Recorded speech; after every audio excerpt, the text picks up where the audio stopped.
그럼 일상생활 어떻게 하면 이제 골절을 줄일 수 있는지에 대한 내용을 가져봤습니다. 제목은 일상생활에서 할 수 있는 재골절 예방법. 재활의학과에서 나오는 논문입니다. 2005년도 골다공증성 척추골절의 재활의학적 치료라고 되어 있습니다. 일단은 그 치료적 운동이라는 자체가 몸에 있는 척추 근육을 키우는 거죠. 그래서 보통 척추 하시는 분들이 수술하고 나서 시술하고 나서 근력 운동하라 이렇게 얘기하는데, 과연 어떤 운동인지. 보통 척추 저항 운동 같은 경우는 왜 필요하냐면 이제 하지 않은 군에 비해서 골절률이 2.7배 정도 높습니다. 하지 않으면은. 그래서 당연히 저항 운동이 필요한데, 이런 식으로 척추 뒤에 있는 그 신전근 자체를 이제 버텨주는 그런 것들이 저항 운동이겠죠. 그리고 이렇게 운동 수능도, 이런 운동 자체를 얼만큼 잘 하느냐. 단기간에 하고 말면 운동 효과가 없는데, 잘 유지하는 것 자체가 골절 리스크를 더 줄일 수 있고요. 그래서 척추의 신전과 굴곡 운동인데, 이게 주로 그 신전근 자체가 척추 뒤에 붙어 있는 근육이죠. 허리를 이제 펴는 그 근육이요. 그래서 그 근육 자체가 좀 이제 힘을 받아서 타이트하게 되면은 당연히 척추의 안정성도 올라가게 되고, 복부 근육도 이제 척추체를 앞쪽에 잡아주기 때문에 필요한데, 우리가 굴곡근을 운동하기 위해서는 이제 윗몸 일으키기를 할 수 있거든요. 근데 윗몸 일으키기 하면 자체가 그 뼈 자체가 더 내려앉거나 디스크가 더 눌릴 가능성이 높기 때문에, 그런 운동 자체보다는 다리를 차라리 좀 들어 올리는 운동 자체가 좀 도움이 되죠. 그래서 신전근은 아까처럼 뒤로 젖혀주는 운동을 함과 동시에, 그 굴곡근 자체는 하체를 통해서 복부 근력을 키워주는 운동을 하는 것이 좋을 것 같습니다. 그래서 골다공증 환자에서 척추 굴곡 운동을 시행하면은 89%에서 압박골절이 증가된다. 그래서 너무 굴곡 운동을 심하게 하면은 뼈에도 안 좋죠. 운동을 하지 않은 분은 주로 이제 마사지만 하면 67%고 신전 운동하면은 16%는 줄어들었으니까, 오히려 이 운동 하면은 손해가 되고, 신전 운동을 해야 이제 그 골절 리스크가 줄어들 수 있게 되니까, 아까 말씀드린 제가 신전 운동을 하되 굴곡근 운동할 때는 다리를 좀 들어 올리는 운동을 하시면 되실 것 같습니다.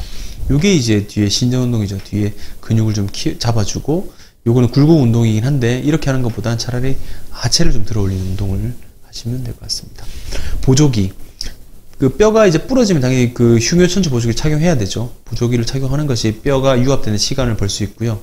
만성요통 같은 경우는 이제 자세용, 그러니까 좀 등이랑 이런 걸 잡아주는 교정기 있거든요. 그런 보조기를 착용하시면은 통증 양상이 좀 줄어들 수 있게 됩니다.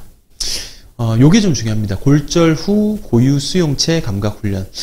그 운동선수들이 이제 다치고 나서 훈련하는 거 많이 보셨을 텐데, 이런 식으로 위치 수용 감각이라고, 내가 균형을 잡을 수 있는지, 한 발을 쓸 수 있는지, 양발을 벌리고 쓸 수 있는지, 그런 것들을 체크하는 훈련이죠. 이런 훈련하게 되면은, 특히 흉추 10번 부위의 고유 수용지 역동 자세 운동 프로그램, 이런 게 있는데, 이런 운동 하게 되면 당연히 골절 리스크가 줄어들게 됩니다. 여기 보시면은, 노인이 이렇게 한 발을 섰다가 착지하고, 여기서 또 점프하는 운동, 이런 것들이 이제 그 고유 수용체 감각 훈련을 흉추 10번에 위주로 하는 운동인데요.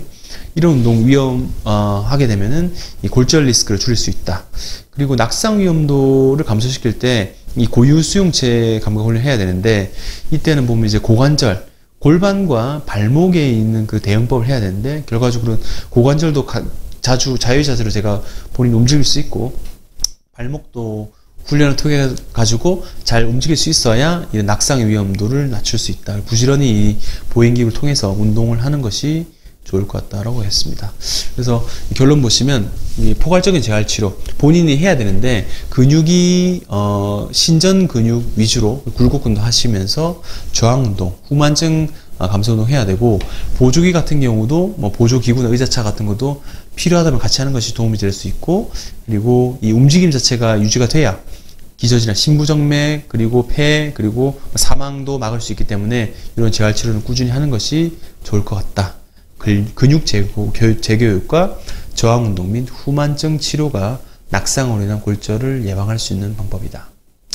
요약하면, 이 신전 운동에 대해서 중요성을 인지하고 근육의 재교를 철저히 해야 됩니다. 허리를 이제 들어 올리는 맥켄지 운동이죠. 맥켄지 운동. 그 다음에 저항 운동, 그리고 후만증 감소를 계속해야 이 낙상을 줄일 수 있게 됩니다.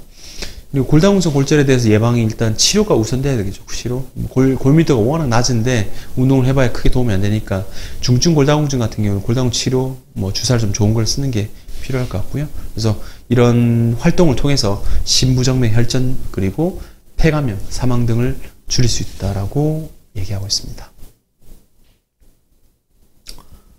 이번 강의는 여기까지 되어 있습니다. 결론 보시겠습니다. 4개의 챕터를 제가 요약해 하겠습니다. 고령, 그리고 과체중, 그리고 골밀도가 낮은 사람, 그리고 신장, 간질환 같은 경우는 1차 및 재발성 골절이 위험하게 됩니다. 상당히 이제 많이 생길 수 있으니까 체크해야 되고요.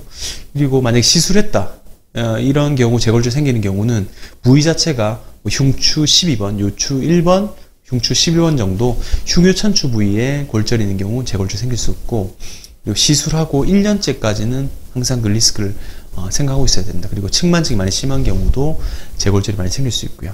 그리고 시술 전에는 이게 재골절이 생기기 좋은 타입이다 보니 무혈성 괴사가 있는지 체크해 봐야 될 것 같고요. 시술 과정에서 시멘트가 과연 위아래로 다 접촉했는지, 술자가 체크하는 거죠.